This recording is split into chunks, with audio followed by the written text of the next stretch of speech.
Alright, in the video I had one of my HD stove videos, I had a guy ask me about the hard drives and if I thought the spindles in the hard drives would actually make a good stove. So I had done one about a year ago like this, and this is the one I did. And I've showed it in a few of my videos, but I thought I'd do a few more just to show you how many different designs you can get out of these hard drive spindles. And oops, I just overfilled that one. And they burn for a while. I had done a few of them here. I'm not going to put a lot of fuel in them because I'm just showing for demonstration, but they'll burn for 10 minutes or so. Or you can add a thing like this to it and let it fill in from the bottom. Ooh, yeah, be careful though. You don't overfill them that way, because once they come to the top, they come to the top.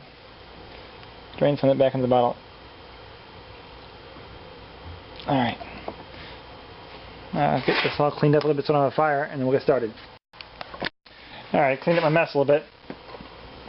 I'm going to go ahead and light them up here and show you what they look like when they're burning.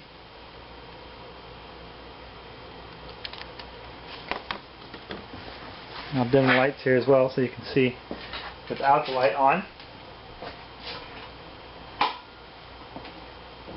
They put off a pretty good sized flame.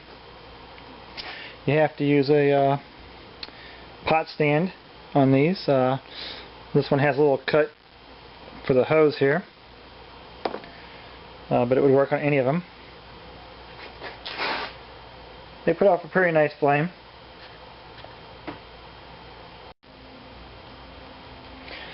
I just want to show you how it looks with the flame underneath of it here. And since they'd all sit about the same height because you're using the same pot stand,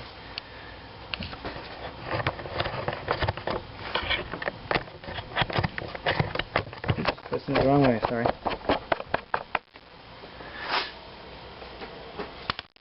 So there's what you're looking at from below, which is a pretty good burn for a small burner.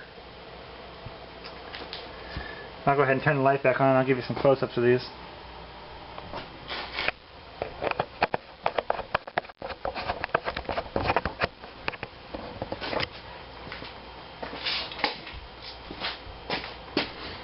Alright, just get a little closer up on each one of these and show you what I have here. There was my original. Get a little blurry when I get that close in. That was my second one there I built. And then my third one, just tried to get a little decorative with it. And the most recent one I've built, and I'll go ahead and move the pot to a different one so that you can see that as well.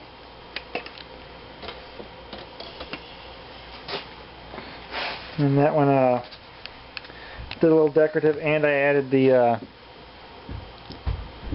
fuel line to it. This line is not very good. It doesn't have a lot of flex to it. I got this line at a hobby store. It's for filling planes, I believe. So this is just a couple of my spindle stoves, and in case you don't know what I mean by the spindles, I will show you. I think I showed in a few other videos.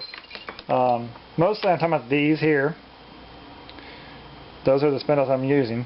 These are the ones that don't get used here because they have a lot of holes in them. I have a ton of these things from when I take apart hard drives, but the ones that have the holes completely through, you can use those to stack them up. And then I just use, well, I do a variety of things, and I'm really trying to find out which is best. This one was JB welded together, and that was my first one, and it was a wonderful job of not leaking and the heat having no reaction to it. So it also, I had to, the first time I did it I wasn't very cautious. I just squirted it around, and then I came back and filed it. That's why that one looks a little rough. I don't know if you can see it in the camera, but it's a little rough around the edges. That's because I came back with a file and just filed off the edges on that one. Also on the bottom, it's just a big hunk of JB Weld on the bottom to seal it off. This one, I got a little more into it.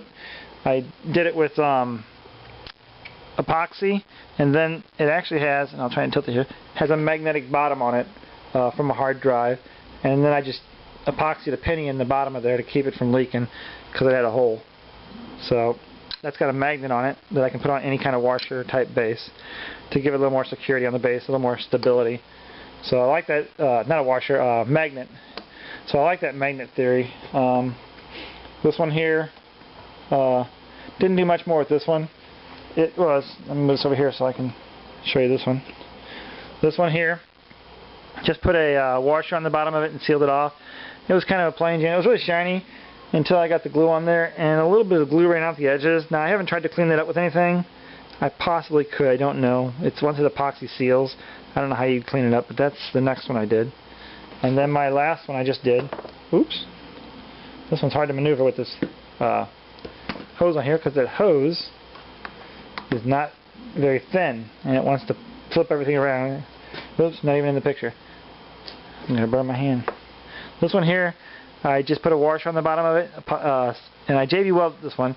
And what I did to keep all the stuff off the outside of this one to keep it a little more shiny was I taped around the whole thing once I had them all together, and then I JB welded the inside only. So there is no JB weld around the outside or even in between the rings.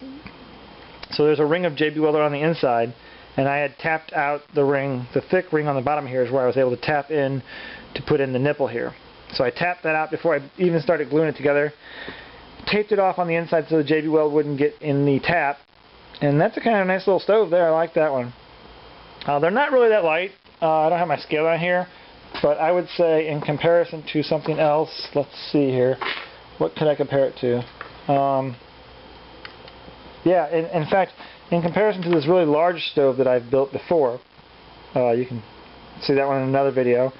The two-part stove that I built before. This one actually comes apart into two parts. I would say that is heavier because of the way these things are made. That is heavier than that. No, I'm sorry. This one's heavier. This one's heavier than this whole thing because it's all just aluminum can and very small aluminum tubing. But because of the way these rings are made, they're not really that light. They're aluminum, but they're not a lightweight aluminum. So, yeah, they don't make really light stoves. But they make interesting little stoves, and they're small. They blow out real easy, but they're compact enough that way you can put them in anything you want it and store them, and take them with you as a spare stove even if you didn't. Or because they're such a small flame, you could use them for a simmering